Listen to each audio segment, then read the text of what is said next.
How's it going? Once again, we're back. It's another week. I can't believe it. Um, I don't have too much going on at the moment, but I am thrilled to bring Eben back up again and get into another week of Tiny's Universe. So, Eben, I'm here. my friend, Lady Valor, loving the shirt. I want to give a shout out to Dino Babies and Dino Matt for the. It's apropos. I was gonna mention something about our favorite Dino Babies from space. Yeah, it's one of my favorite shirts. So I think this has been on probably most of my live streams. It's funny. I've heard so many comments on that. But how's it going, man? What you been up to? Doing good. The last comment on your shirt, it's the cosmic tie-dye effect that I think is man. I tell you what, because they have the Dino shop, and there's so much cool swag in there. I want it all. It's that's an area we're really falling down, I think. Oh man, I'm thinking about recently. Yeah, that's an area for Macroverse. I still have some of the original merch, and I will say, like, my GSA hoodies held up pretty well. My T-shirt, after a few washes, it just was just a normal T-shirt. The graphics washed off and completely. I mean, but you could still see. It was funny because you could still see like the logo and the words, even though it wasn't there. Right. So it was I don't know, but that was probably my favorite shirt for a good couple weeks. That's funny. until everything washed off. I kept saying that I was gonna take some of my agents or something and do something sick, like some cool shirts or some skate decks or something. And I still want to someday, but there's a time and a place. I'm not ready yet. So, but I still think back to the original, in my time, skate era, early 90s and Alienware and stuff like that. And God, how sick would GSA agents be on skate decks and beanies and stuff, man. Definitely cool, no doubt about it. I mean, I think we got a lot of stuff that works for skate decks. There's no question. Anyone watching, indulge this for just a second, but I was definitely I grew up a skater as well, and definitely figuring out how to ride half pipes and stuff when I was 13 and 14. Lots of bruises and scrapes along the way, and the kind of notion of making skateboards around all this stuff certainly would be a ton of fun. And then now that I have kids, it's the conversations that we're having these days are all about scooters and skating and hoverboards and bicycles and all that stuff. And skateboards are starting to kind of come into the conversation, and my daughter's pretty interested in starting to learn to skate. So, you gotta actually have this conversation, which no one had with me, which is it is super fun. You can totally learn how to do it. Let's go. And you gotta be willing to lose some skin along the way. It's the only way it gets to be fun. Some good old road rash. That's right, exactly. I think the worst, man, when I was a kid, I remember there was this just straight downhill, and that was I can see it in my mind as a comic now, it's just the worst memory, but it was the ultimate goal for every kid in that neighborhood was to get down that hill alive on a skateboard. And I remember, man, I only tried it once or twice, but I got so wobbly. Death wobbles. We call those death wobbles. And oh God, man. Yeah. And I showed up at 7th grade with a scrape, first day of 7th grade, a scrape on my side, which I still have a scar from, which went all the way to the bone from one of those things. First day of school, and I'm wearing this big pad where it's seeping through the side. Good times, good times. Yeah. But here we are, skate decks. I agree. I still made it. But I do think, merch in general is an area that I want us to get some stuff out for this year, and I've been thinking about a few things which I think would be a lot of fun there. Well, I mean, there's already some stuff, physicals, that's been announced, so I don't think it's too far out of the. It's not too far. It's not too far out of it, for sure. Well, I think like the most recent thing that I've seen that I wanted to talk about was the next round of the Drip House drips. Yeah.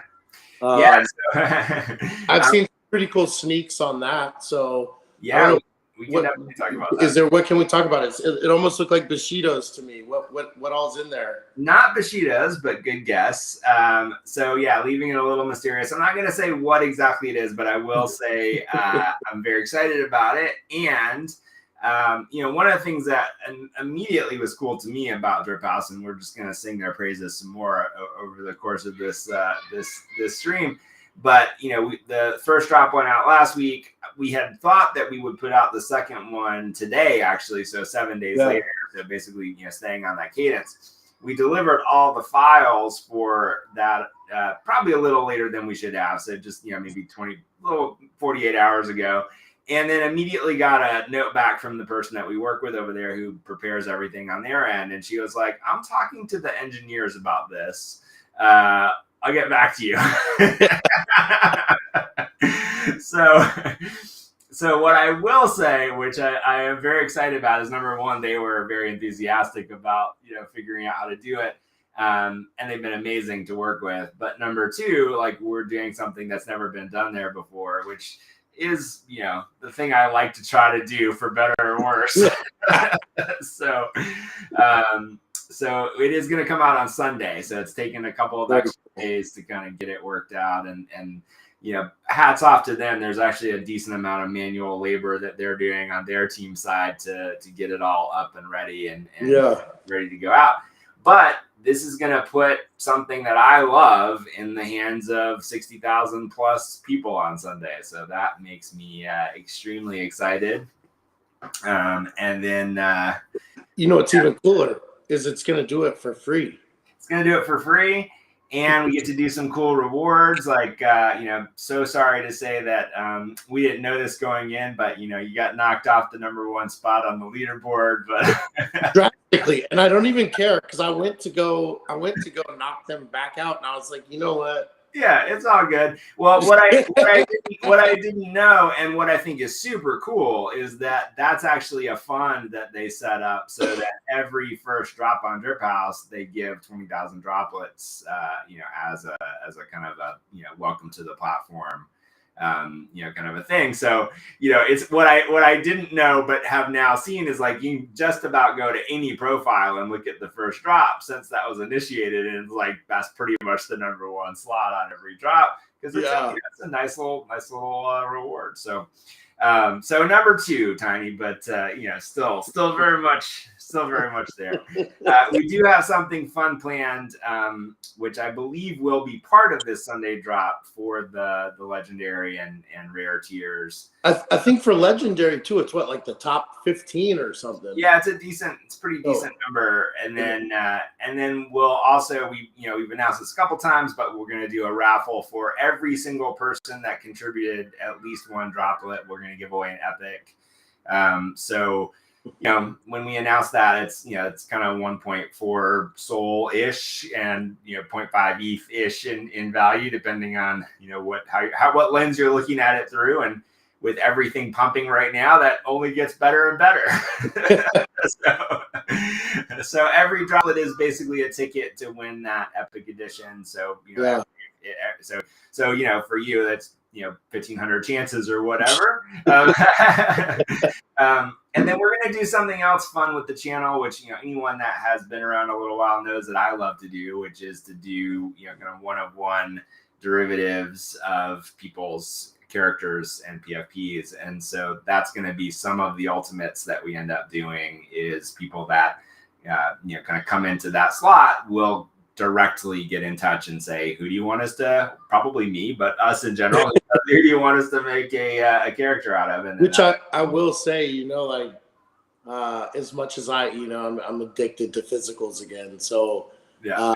and it's mostly 70s, early 80s, like for me, just prime. Physicals meaning comics, by the way, just for Correct. yes. And so, like I was just talking to my buddy that owns a shop, and like that's, he's kind of just schooling me on the history of everything. Yeah. And I was talking to him about the look and the smell of just older books. I mean, like grandma's basement, like there's just nothing like it. But that's so funny that you mentioned the smell. Like that is going to be relevant later this year. That's so crazy that you said that. That is very thinly disguised alpha, but that is the fact that you said smell, that word is going to have some meaning later this year. That's good.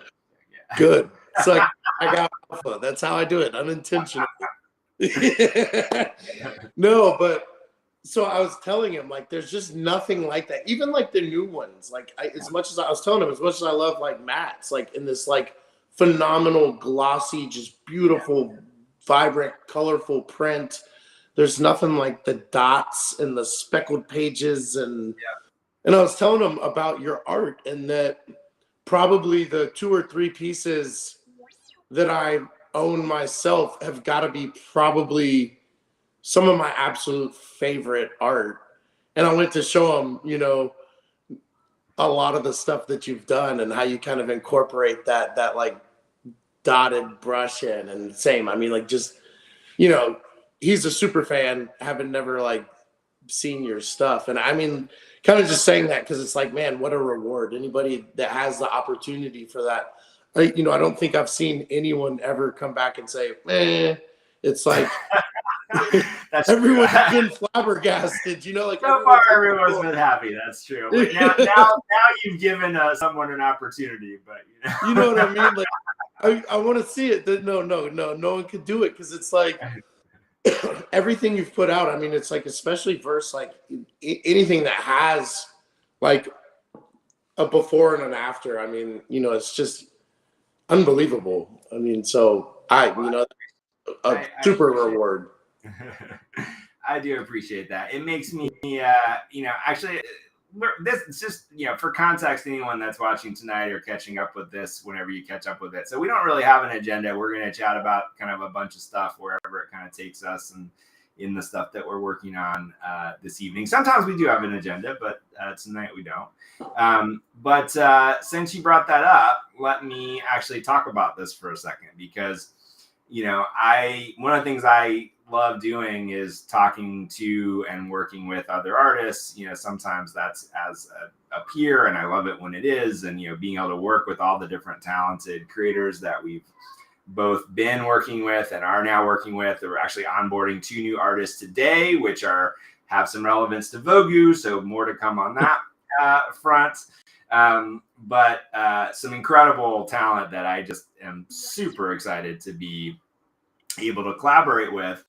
And then in my own work over the years, the best advice I ever got was from one of my early mentors, who's a comic artist named Brian Stalfries. So, people would know Brian from a epic run on Shadow the Bat covers. He was the collaborator with Ta-Nehisi Coates on a recent Black Panther run several years ago. Phenomenal work. I mean, just he's a artist, just incredible talent. So look up Brian Stalfries. But he's also an incredible teacher and mentor. And when I was 14 years old, I was at Dragon Con, which was my first comic convention. And I spent at least half of that show just standing at his table watching him draw, and trying to pick up tips and tricks and what he was doing. And we kept in touch. He was the person I would send my portfolio to and get notes on pages after I got rejection letters from Marvel and those sorts of things. When I was in art school, I sent him this batch of pages, and it was my sophomore year of art school, and this was really a turning point for me, because he was kind of going through them and giving me some great tips. And then he finally said, two pieces of advice, which I pass on to everyone that I have the chance to do it. So here you go. So two pieces of advice. And I think this applies to all creative endeavors, not just drawing. But number one, he said, you are, in my case, at one of the best art schools in the country. If you want to draw comics, you will always be able to do that. You'll always be able to pursue that. But for the moment, for the next, at that point, 2.5 years, take this, set it down, and get everything that you can. Learn everything that you can, experiment with everything that you can, try everything that you can, find the things that can take advantage of in this environment. And if you then decide to pick this back up, it will absolutely be there waiting for you. And, that was a real moment because I had oriented my whole focus on, I'm going to go out and draw comics. Like that was what I thought I was going to do. And it completely changed the direction of my career and therefore the direction of my life, because I ended up not doing that because I took that advice. And I think that's relevant, not just from art school, but, just in life in general, and especially in this space that we're involved in this insane world of, Web3 and storytelling and creativity and all these different components of just taking advantage of the opportunities that are around you. And that doesn't mean, doing anything that you're not comfortable with. It doesn't mean, being overly risky about things. It certainly doesn't mean like go invest in a bunch of stuff that you don't know about or care about. Like none of that is what I mean. What I mean is there are incredible people and communities and, builders that are creating things, things to get involved with from a collaboration standpoint. Like there's just so many places to explore kind of what this new space and really this kind of group of people that have oriented around trying to explore new frontiers around creativity and innovation and technology, whatever of that speaks to you beyond the, hey, maybe I can make some money here piece of it, which nothing wrong with that either. Just find ways to explore that stuff because you never know what you'll find. So that's kind of one piece of it. And then as it relates to my own personal journey as an artist and as an illustrator, the second piece of advice was, talking about finding your style. And so, this applies to visual art, but also if you're thinking about writing or storytelling or any other kind of creative endeavor, his second piece of advice to me was, we all start with copying the things that we love. We all have, these influences that we want to be like, or that we wish we could, be like. And for me, and a whole class of artists in the 90s, like that was Art Adams. Like I would have sold my kidneys to be able to just be him as an artist. And, that is what basically every Image Comics founder was, also trying to sell their kidneys to be Art Adams. The big insight from Brian, which became the thing that made all the difference to me, and again, now I like to pass on to other people, is that your style, whether it's your visual style, your voice as a writer, your approach as a storyteller, like what it really is your unique lens on the world. And I know this will resonate with Tiny because he's still doing my first assignment, which I gave him, which is the same assignment that I got in art school, which is draw 100 hands. So to put it in the context of drawing, like hands are one of the hardest things to draw. If you draw 100 hands, not only will you learn a ton about drawing and being able to manipulate something in three-dimensional space and understanding like how something works and how to create different variations of it and understand something that, could look this way or that way or this way or that way. So, that experience creates a lot of practice and a lot of value and kind of just the understanding of the thing that you're trying to do.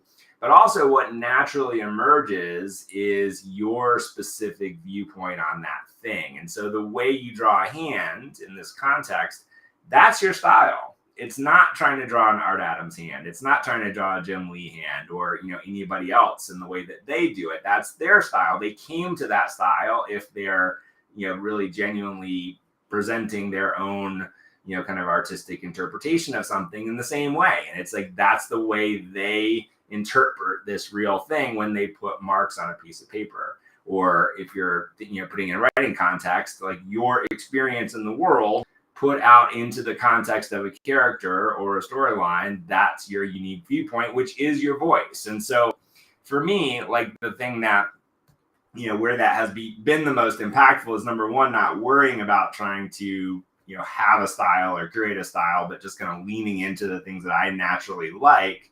And then to bring it all the way back around to this kind of dot pattern thing, the thing that I fell in love with is exactly what you're saying, this kind of notion of being able to use classic techniques that are in the world of comics, which I love and grew up with. And there's the part of what I love so much about the Spider-Verse, for example, is also their kind of use of some of those techniques, but recontexted in a way that's only possible now in a digital media. And so to me, that push and pull between something that feels old but you can only do because it's new is really interesting and exciting. And so that's a very long-winded way around to saying thank you. And that's the thing that I find myself kind of obsessed with when I am able to carve out time to do my own illustration work at this point. That tends to be where it leads me. So in the last time, I think that led you somewhere big in my mind was Macronauts. Indeed. Yes. So any updates there? What's that? Any updates on Macronauts? Yeah. So here's what I will say, and this is direct alpha. I don't have a specific date, but there will be the first kind of reignition of the Macronaut stuff on Drip House as well. So sometime in the relative short term, not next week, maybe not next month, but in the relative short term, the first kind of I'd say the exposing a little bit of what I have been working on in that world will show up there. And then getting back into the story part of it with the community will be kind of the follow on to that. So, part of what the Macronauts project is a chance to explore something in an audio format, which we will get back to. And then the other piece of it is very much, I want us to have a community PFP that also matters in the context of this larger universe that we're building. And because I'm an insane person, it's going to be a PFP that you've never seen anything like before. And it's incredibly complicated. So V1 of that will emerge on Drip House. And I think, what I'm excited about that is it again, kind of gives me a way to put this thing that I'm very proud of and very excited about in front of a whole lot of people, and then let that large group of people kind of curate themselves down into a smaller group that we can start to do some fun things with. Yeah, I've definitely seen some like sneak peeks and just some little things that you've done, character work, and it's like maybe it's Macronauts, maybe it's not, but I can see just the different variations and styles, and that's when I've been like super obviously too, because we kind of started writing for it, and it's like, man, that's what I'm excited about. Yeah. But this is another thing I love is these kind of like freestyle weeks where we don't necessarily have a planned agenda. There's not like direct drops happening. But you said two things I do want to talk about, and that's alpha and PFPs. Sure. Because there's another one. I was watching listening to an interview with some of my good friends from Macroverse as well. And they were talking about the digital pools PFPs.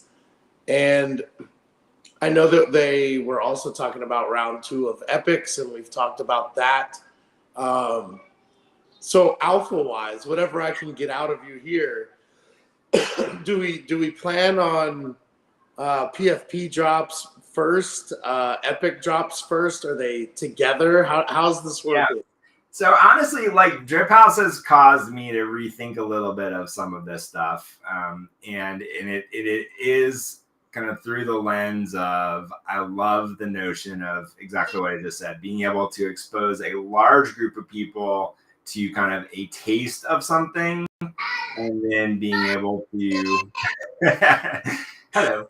Let me cover this kid up real quick. Yeah, no worries. So I'll just keep talking. Hopefully you can hear. So, the ability to expose a large group of people to kind of a taste of something that we're working on, and then be able to let the people that get engaged in that thing kind of self-curate down into the group that really wants to be actively involved in various ways. Like, to me, there's something very interesting and exciting about that, because I feel like it lets us provide a lot of value to the people that subscribe to the channel, and just, share like our process, our thinking, some of the incredible work that collaborators like the digital pools creators, have been now sitting on for far too long. So giving that stuff, out into the world and in front of people. And I think what Matt created with this collection is just absolutely jaw-droppingly stunning. Like, we've shared some sneak peeks of kind of what they look like in the Discord. Yeah, which is some of the best artwork. I mean, PFP wise,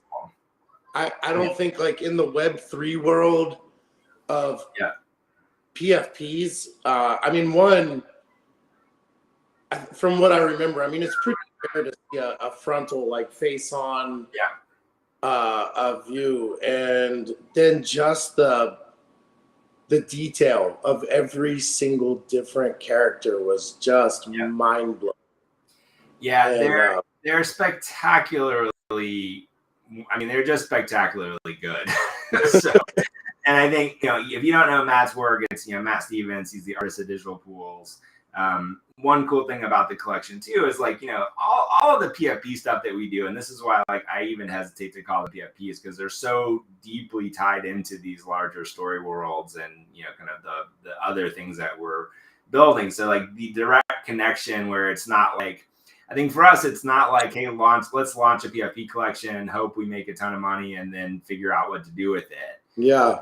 It's like, obviously we would like them to generate revenue that helps support all the other stuff that we're doing, but it's really about, like, the immediate ability to do something with them. And so with the pools, it's like, that the release of that collection will also kick off, the storytelling side, the anthology, series, the release of the main series in epic format. I will say, again, a little alpha for you, Tiny. There will be a print edition of Digital Pools this year as well. So, like, that's in, heading down the road in production, and then the epic drop, for that as well.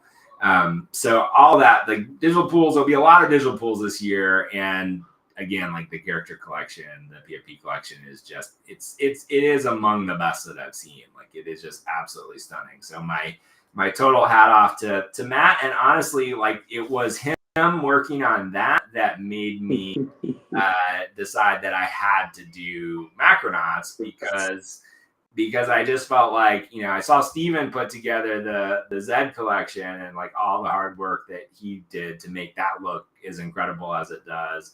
And then watching Steven put that one together, and we've actually got, 4 more PFP collections that we're sitting on that are also all tied into these various worlds. So you'll start to see little. You'll see all of that initially revealed through Drip House, and then that'll connect into the release of the larger, or the more focused collection. So yeah, I think, there's a lot coming in that regard, and it is, again, kind of being able to, number one, use these characters as instruments for fleshing out these worlds, and doing a lot more community-based, anthology-based storytelling this year. And then also, the big piece I'm excited about is, something we've been talking about forever, but is also finally coming, is the interoperability between those collections within the Macroverse platform. And so it's going to unlock a lot of things that we can do across the collections, and gives even more kind of fuel to the fire for Macronauts, because that's one that will kind of tie all of them together at a story level and at a platform level. So yes, lots of fun to be had there. But to close that loop, I got a little sidetracked. Like, it was watching Matt put the art together for the Digital Pools character collection, where I was like, I can't keep asking these incredible artists to do this process and not do it. The combination of, like, a little bit of jealousy, and also like kind of feeling like, man, I have to. This is one arena where I kind of have to prove that I have the chops to do There you go. this thing that I'm asking my collaborators to do. So I thought, I pulled something up I can share real quick. I just feel like it'd be good for people to have a visual. If you've stuck with us for this long, I don't know. Whoa! There we go. Into the Matrix. We're deep now. Yeah, okay, this is actually kind of cool. So I'm going to try. I don't think there's anything too spoilery on what you can see on my desktop at the moment. But so the first Until there is. What's that? I said until there is. Oh, until there is, yeah. So, I wanted to show these are some of the things that, kind of as we were talking about style and kind of the dot, kind of pattern. Hey, that's fine. That's yours. That was one I did for Tiny.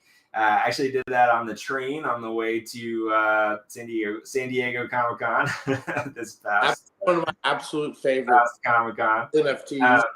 And then this is a fun one to kind of show the process. So, this is like drawing to inks and then, start to put down these different things. And to me, the fun of it is this combination of kind of thinking about light and shadow and then starting to use these different patterns, which are all these kind of different brushes, which are pulled from lithography and traditional printing techniques and like all of this kind of very old school, again, sort of old school printing for the most part, and then using them in ways that you can only do digitally. So here's the kind of initial, beginning of light and shadow. And then actually that's the final piece. But it's if you actually get into it, what I love about this is like when you see it like this, it just looks like it's kind of relatively normally rendered. But then to me, like the real fun of these is like going in here and seeing that like actually it's this kind of insane combination of dots and lines and like all the textures and the overlays and like all the ways that this actually comes together, like all these little like patterns in the background where I hate that I'm kind of like tooting my own horn here, but it's like I feel like I already did it, and that's exactly why. Like it's so incredible. But it's like, I think this is like a cool piece of abstract art by itself. And then you like pull out and you're like, oh, this, it's like, it feels like a normal thing. And then it just is made up of all these crazy overlays and patterns and all that. So, to me, it's like, I've just fallen in love with that process. And then, experimenting with different ways of putting them together. This is a KIA agent, and so sometimes it's a little less insane. It's a little more just kind of a patina or polish, but it's. I was going to say there was one. There was one that you did that was like the least worked up like that. And I think it was maybe was it a panda? Oh, it's probably a panda. Oh, here's actually a screen recording of a denizen. So this was a fun one as well. So starts pretty traditionally, kind of line art and then light and shadow and starting to figure out like color scheme. And then it's where I get to this stage where I start to use all these brushes. This is where I, kind of start to have all this fun. Yeah. The panda. I know what you're talking about. I think that is actually another. There's this Bushido. I think there was another KIA agent that I did that is wearing like a panda suit. Maybe. I just remember thinking it was so clean. Yeah. There it is. Some of them get like different levels of that. Like this is another one where it's like there's still this stuff going on like in the dragon, but then in the face of the character, it's a lot less so. So still using it, but kind of at different levels. And then the last one, this actually, I lied. It's not the last one. This is one of the ones that I had a lot of fun kind of figuring out. So this is a Moonbird commission that I did. And red is always a really interesting, like in the local color of something, which means like quote unquote the real color of that thing is red. It's challenging to sometimes figure out how to do kind of the right rendering on it to still make it feel red. But really happy where this one ended up. This one probably is on the other side of the extreme where it's just all these, patterns that make up this stuff. And being able to figure out how to get like some color into the red. It's like the shadows have some green in them to kind of tie into the background, and really happy with how that one came out. And then for our friends on Solana, when I was getting onto Drip House and starting to explore what was going on in the Solana ecosystem, I felt like I wanted to mint a couple of things on Solana to start to figure out how some of that worked. And so I just picked a couple of collections and characters that I liked on the Solana side. So this is a Fragana, which to me felt like if a robot frog in a Vogue had a baby, it is.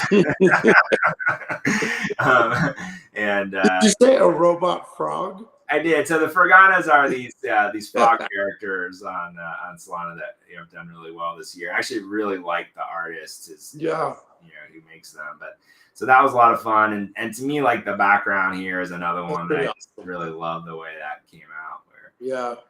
So there's that one, and then the last.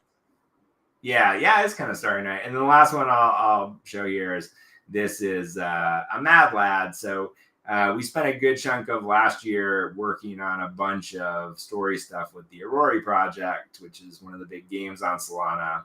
And then the same artist who created the characters and the character collections, I believe he's the one of the co-founders at Aurori as the main creative. He did this Mad Lads collection, which is also done very well on Solana. And so for this one, I thought it would be fun. I actually intentionally went and took like the rarest character in the collection to do my version of. And so fun to do this kind of like dark prince demon kind of character, but another one where there's actually like a lot going on here in the textures, but it's a lot of fun how it all came out. So anyway, I guess a little. I'll put myself in the humble brag corner just a little bit, but I do feel like I've hit a stride with this style that I don't see going away anytime soon. And having said that, and some of the other things that we've talked about this evening, you can only imagine what that might be like trying to put a PFP collection together that utilizes those techniques. Yeah, I can't imagine. So sorry, before I managed to pull that up, not meaning to do that. There we go. You asked me something else that I think sidetracked us on. What was it? Or if you don't remember either, then there's a lot of questions about alpha and PFPs and digital pools. Oh, so you mentioned like multiple character collections. There was a lot, but no, I think I think you kind of hit a bit. I had just had something else I wanted to ask you, and you tricked me and made me think of something else. Yes. I remember.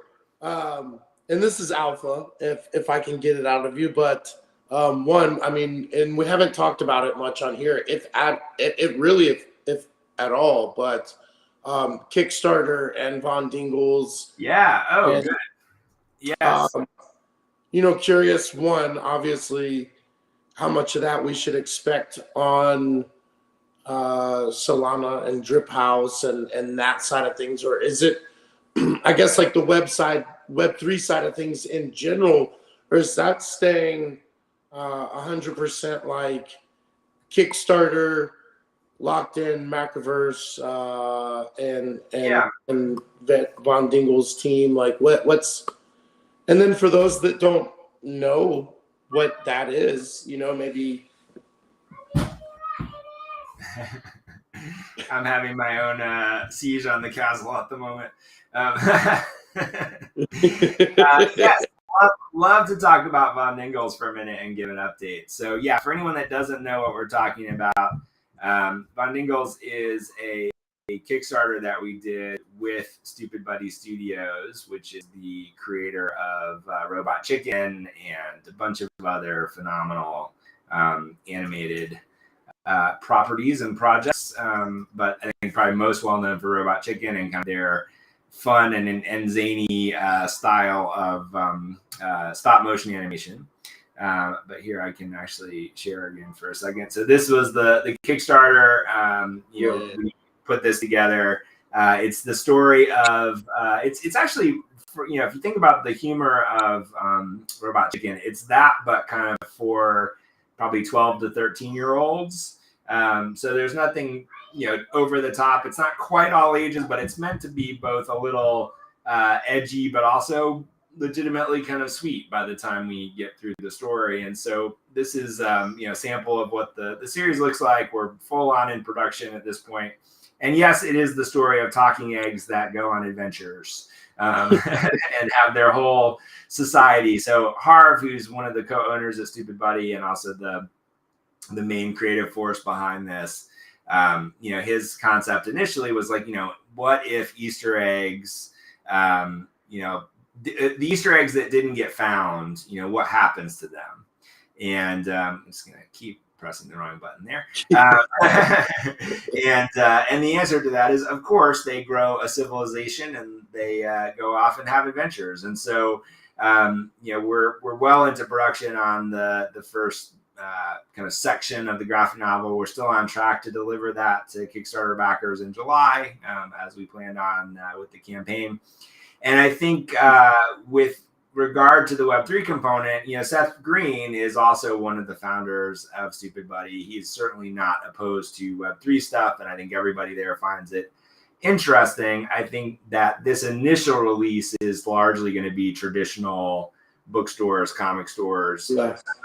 And then we'll kind of see where we go from there, kind of based on that kind of initial release. The one thing I can say is that if you missed the campaign, we're getting ready to put it up for pre-orders on Indiegogo as well. And so there will be a chance to buy, to essentially pre-order copies of the physical book. And then I don't think we have announced this. We touched on it in the campaign, on the Kickstarter campaign, but we are doing a really awesome figurine toy set of the two main characters as a companion to the graphic novel. And so people were able to pre-order that in the Kickstarter campaign, but when we launch Indiegogo, it'll actually be like essentially the main offering will be the kind of the combo pack of both the graphic novel and the toy set. Cool.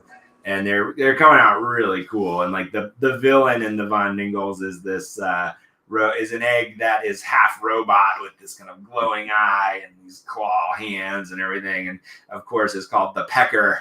And so, I am the guilty one where every time we have a creative call with these guys, I can't stop myself from making pecker puns about the evil that is the pecker and the rise of the pecker, which is kind of never gets old. But so too much juvenile fun to be had in the world of the Von Dingles. I read something the other day that said men mature at the age, like full maturity at the age of 12. So that sounds about right. Yeah, that sounds about right. And then I'll show one last thing on that if I can pull it up really quickly. So I'm about to show you guys something that I don't think I ever have shown before. Oh, actually, I'm not going to. Oh. So this is taken directly from Basecamp, where we do all of our management. But this is just a little peek at the WordPress for the beginning of the episode. And Patrick, who's the artist, by the way, has a phenomenal series on the Macroverse mobile app right now called Basic Space, which I think we touched on. But he is just so fantastic, and he does these kind of crushed, destroyed egg moments just about better than I think anyone in the world could do. So Yeah, that's as much as I can show you right now, but it's pretty great. It's pretty great. it's pretty awesome. So love a good egg Godzilla. We've got a few minutes left, and we've yet to really talk too much about comics. And as I have spent the last, I don't know, 4 or 5 days digging through comics, and in real life, I did pull one out that I also have read on the app, and I wanted to talk about. Yes, which is the Pop Star Assassin. Pop Star Assassin is great. So if we have time to pull it up, and Behemoth has done a ton of stuff, and I feel like he deserves to be talked about because, man, this is one now that I've done again, tap and physical, and it's such a cool story. It is.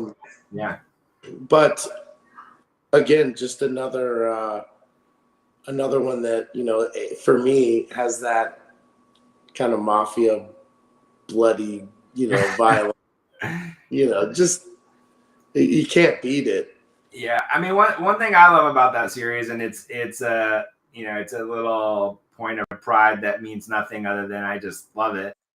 But he actually put it out on the app before Behemoth picked it up, and the writer and the creator of the series, number one, I think the artist he found for it is just incredibly awesome. Yeah. But he also, he poured all of his own blood, sweat, and tears into making that series, and getting it and doing the first run as a completely independent publisher. And I just think it's a great example of, putting your, again, sort of blood, sweat, and tears into a project you believe in, and then, making it as at the highest quality that you can. And then other people come along and recognize that, and opportunities come from that. So I was trying to share the app, and Restream is not allowing me to do that at the moment. We'll have to come back to it next time. Yeah, but Popstar Assassin, definitely one worth looking at on the Macroverse mobile app. So, iOS and Android, in your app stores, just search for Macroverse, you'll find it. It's, I feel like it kind of gives me almost like a Grand Theft Auto kind of feel. Like it does have a little bit of a Grand Theft Auto feel. It's like he's really playing with like some interesting tropes and visuals in a unique way, which I always really like as well. So definite high level of recommend there. And then I'm gonna say, just because some people might know and might be interested, to hold up the other thing that you pulled out of the box, that was a total delightful surprise for me. One? Yeah, that one. So in no small way, like those comics are the reason that we're sitting here right now. And was the thing that brought me back to comics. And without that, there would be no Macroverse, at least not in the way that it exists now.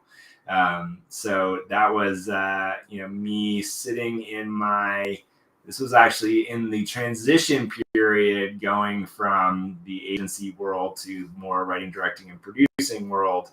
And it was, I forgot, it's like a friend of a friend who introduced me to the person that was handling merch. I don't think I've told this part of the story before. I was handling the merch side of the Boondock Saints. And I had never seen the movie. I had no idea what it was when I first got introduced to it. And they got in touch with me to build a website, which was a lot of what we were doing at that time. So we built this really cool kind of V1 of the Boondock Saints website. Up to that point, it was, some very, think like the indiest of indie band website that you could go to, and that was, and not in a good way, kind of the Boondock Saints experience at that point. So, we got that gig. We saw the movie. I loved the movie. It's like, how come I've never heard of this? If you've never seen Boondock Saints, the fascinating story in and of itself. So I'll try to do the 30-second digression, but, total indie film, this wild ride for the director and that whole production. There's a lot of stories and kind of lore around kind of what went wrong and all the things that could have been. But at the end of the day, Troy Duffy, who's the writer and director of those movies, managed to make this film, against all odds. It got picked up by a very shady distributor called Franchise Pictures. Franchise distributed it, but ultimately it came out, and in the I think we're both kind of close enough in age to remember this actually happening when Columbine happened in the 90s, and all of a sudden, like, kind of we're in a new world. And that was, here's a movie with two vigilante characters in black trench coats trying to come out, and that was kind of like, that's not going to happen. So they managed, it never got a theatrical release. They managed to sell the movie to Blockbuster, and Blockbuster, for whatever reason, treated it like a big movie. So it was like presented next to all of the major releases. And because of that, it developed this incredible cult classic following, and largely one of those things that was like, getting passed around college campuses, and like, just developed this worldwide fan base based on just video distribution. And so that was the reason, people like me had never heard of it when it first came out, but it's great. It's, Norman Reedus from Walking Dead, Sean Patrick Flannery from Young Indiana Jones, like, just incredible. Oh, there's so many big names in it too. I mean, Billy Connolly, like, just, chewing up the scenery. And then, of course, oh my God, I can't believe I'm blanking on his name at the moment, but the biggest star in the movie at that point, Willem Dafoe, who just crushes, as the FBI agent in there. So it's great if you've seen it. But it does, as this fan base that goes all over the world. There's big fan base in Japan, like, just all over. You'll find Boondock Saints fans. Lots of people get Boondock Saints tattooed on their body, which to me is always the sign of, like, people like this. So, when I got introduced to that world and got to know Troy, who's the writer-director, the first thought I had after seeing the movie was like, this should be a graphic novel. This should be a comic series. Like, these characters should continue. And we started to talk about that. And at that point, the rights were all tied up. And so it was just like, we want to make talking for Troy, like, they want to make a second movie, working on trying to get that done. But all the rights were kind of caught up in this legal battle because the Franchise Pictures deal had, been this shady deal, and they were trying to recover the rights. Like, basically, I'm talking a little bit out of school here, but it's like the people that own the rights had made over $50 million just on the video rights. And Troy, the creator, writer, director in classic Hollywood creator fashion, had seen basically none of that. Yeah. And so they were in this big legal battle to recover the rights. So we were going to, like, file this idea for later. And I think it was close to 2 years later where those rights had finally been settled. They actually did win all the rights back to the movie. That let them move forward with the sequel at Sony. And basically, as soon as all that happened, we were like, hey, remember that comic idea, that graphic novel idea? And we were able to get it, up and running and off the ground. So that whole journey is what brought me back to comics. And, as people have heard me say before, if you've heard me say all this stuff before, is that, it's like, that was the moment where it's like the superpower that I got in the first part of my career, which was say yes and figure it out, kicked in. And it was like, yeah, I'll figure out how to find a publisher and, go out and get this distributed and put the creative team together and, just produce this whole book. And that's what we did. And that's what led me back to comics. And that's coming out of that experience was the moment where I was like, we have to do something in this space. We have to make more comics, but we have to do something different. And that's what led to digital. And that's what led to the Tap Story. And that's what led to us sitting here right now. Which is so funny when I pulled these out of some untouched, unseen boxes that have just been sitting. And, I pulled it out and I was amped. I just, like, it's funny. The guy that owned the shop's like, whatever, take it. And so, like, I get home that night and I'm like showing everybody, like, look what I got. And they're like, awesome. Like, and with my excitement, they're all like, what's it worth? And I'm like, yeah, I don't know. Like, who cares? It's like, it's worthless, priceless to me. Like, now those are like some of my most prized books that I own because of the history that you just said behind it, and like what it means to you, what it means to me to hold a part of that is priceless, and that's something that, man, like, it's just to me it's like it's meant to be. You know, I'm a big like firm believer of the universe works in mysterious ways, but you know, it's just weird like finding a lot of these things that I've been finding in the collections and stuff, and it's like I feel like I was just meant to have that, you know. No, I love it. It was such a wonderful surprise for you to post on Discord. So it makes me happy to see that stuff. And the photo covers, I believe, I could be wrong, but I believe those are the rarest in the batch, actually. Yeah. I wish that it was all three and not three, but we'll find the number one someday. Well, we'll find the number ones, and you might know someone. Do I have one on the shelf here? I don't think I do, but remind me on another stream. The most deluxe version we made was only available through the Boondock Saints store, and we called it the Black Label Edition, and it's really cool hardcover kind of slipcase. It's pretty rad. So can roll that out at one point. And then the other fun thing, last Boondock Saints is because of doing all that in the context of also them making the second movie, we got into we ended up doing something special for the Japanese release of the DVD. We got copies of the Japanese Blu-rays that included like mini comics from the series, which was really cool. So a bunch of neat stuff that happened through that process. That's pretty awesome. Yeah. So I know there was one thought I had earlier, then I completely forgot about it. So let's save this for next week or the week after. But I thought the other thing that would be actually really fun to do, helpful probably for me as I'm in the middle of kind of rethinking some of this, and also helpful for anyone that's interested in what we do here, is to kind of do a tour of the Macroverse Discord. Because I think some people find it a little overwhelming when they're first coming in and they hear something that they think is interesting, and then you pop into the Discord and they're like, where do I go? What do I do? So I think that's both a problem in that we need some reorganization and clarity around how and where to engage in the community. But also I think it would be useful to kind of point out some of the cool things that are in the Discord now, how you can engage with different parts of the ecosystem, where to find some of the things that you might be most interested in, and give a little tour of the community that way.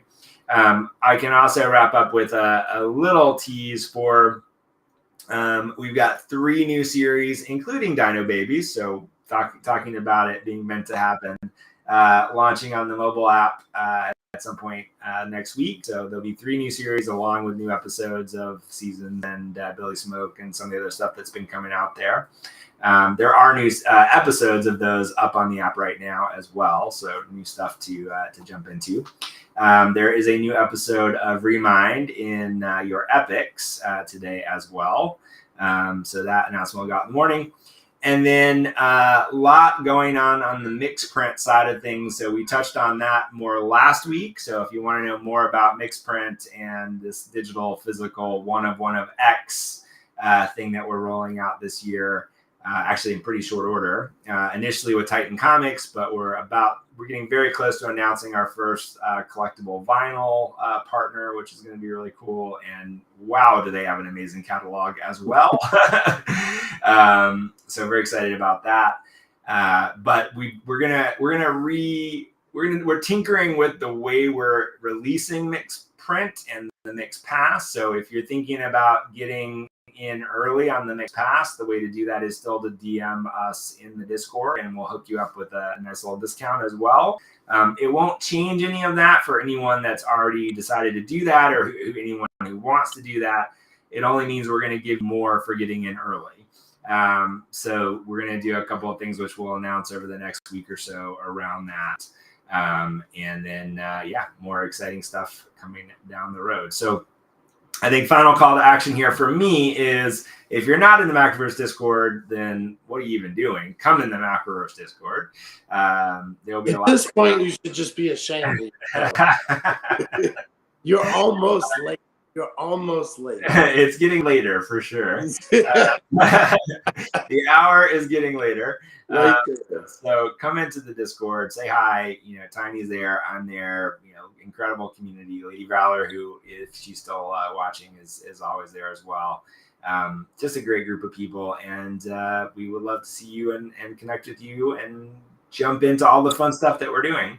And then if you're not on Drip House, follow Macroverse on Drip House, which is drip.haus. I didn't make a little title for it yet, but I will need to do that. And drop number 2 is coming on Sunday. So if you haven't subscribed yet, get in there and subscribe for that. It's going to be the first of something to ever be released on Drip House. And it's also something that, as I love to do, ties back into some of the other stuff that we've been doing. So there'll be a fun connection. There's also, for some people that recognize this once it's released, the legendary version of it is something we've never put out before. I was going to ask you one more thing. Yeah. Because I've seen it recently. Yeah. Ultimates. So ultimates are one-of-ones. So when we talk about like me doing a drawing of somebody's character, like that would fall into the ultimate. Into the ultimate. Yeah. All right. I'm looking forward to that. Yes. So there will be some ultimate opportunities. We're gonna, we'll do. If you're watching this, you deserve a little extra information. So we want you to have a reason to come and watch these streams. What's the very So the way this is going to work is we'll do this drop that we have on Sunday. We're also trying to get onto a regular schedule. So, we're last Thursday last week, it'll be Sunday this week, and partly because there was some extra time needed to get to, on the Drip House side. Thank you again, Drip House team. And then we want to get to probably Thursday. Thursday's feeling like a good day for us to be on for a kind of weekly release schedule. So we'll probably go back to Thursdays for the following week. We've got the next few drops already planned, so it'll be the one that comes out on Sunday. Ideally, the next one comes on Thursday, which, all right, I'll go ahead and say it to you, Tiny, just to you. Don't tell anyone. That is going to be the Digital Pools, the first taste of Digital Pools. And then we know what the next couple after that are going to be as well. So, I mean, you'll recognize pretty quickly that this first batch of drops are going to kind of introduce you to various worlds, characters, and ideas that we have across the different things that are inside of Macroverse. And so our goal is to kind of introduce and then provide ways to come and get more deeply involved and get more for that involvement. So that'll be the way that rolls out, and then we'll have the ultimate piece of it kick in, probably tied into this Sunday drop, and if not, certainly the one after. Sweet. Yeah. Fun stuff. So there you go. You got me again, Tiny. So the first ultimate coming very soon. First ultimate coming very soon. Yes, Sweet. indeed. I can't wait. Yeah, exactly. Get those droplets ready. Very good, sir. All right. Well, thank you so much for hosting. I always enjoy this part of the week. So I guess hasta la vista, and same Macroverse time, same Macroverse channel. We'll see you next week. And